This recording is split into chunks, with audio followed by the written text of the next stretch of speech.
What will you do as president to guarantee that federal funding will not be used to force school districts to require girls to shower with boys? And what else would you do to stem the growing misuse of regulations and testing and funding restrictions by the federal government and restore local control to parents and communities over their children's education? Well, you know, this is such a good example of what happens when the federal government tries to insinuate itself into the day-to-day living of the citizens. This was never supposed to be the case. And again, if you go back and you look at the Constitution, it talks about why these kinds of decisions need to be made at the local or state level. It's because the legislators and the judiciary at the local level are subject to the will of the people. They can be voted in and they can be voted out, and therefore they must be sensitive to the values and the morals of the people in that area. And that's not the case when the feds come and they impose these kinds of things. And you see how silly this is.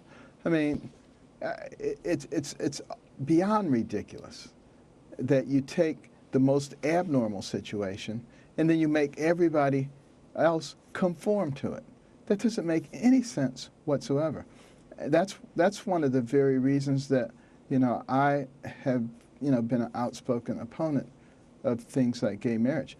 I don't have any problem with gay people doing anything they want to do. You know, it's a free country. There's freedom of association. However, when you now impose your value system on everybody else and change fundamental definitions and principles of society, I have a big problem with that. Everybody is equal. Everybody has equal rights, but nobody gets extra rights. And when we start trying to impose the extra rights based on a few people who perhaps are abnormal, where does that lead? You know, when we change the definition of marriage to accommodate gays, who else are we going to have to change it for?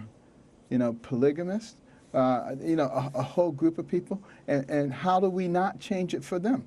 Because they'll say, well, you changed it for them. What's wrong with us? How come we can't have it changed? So it's better just to leave those fundamental principles and definitions in place.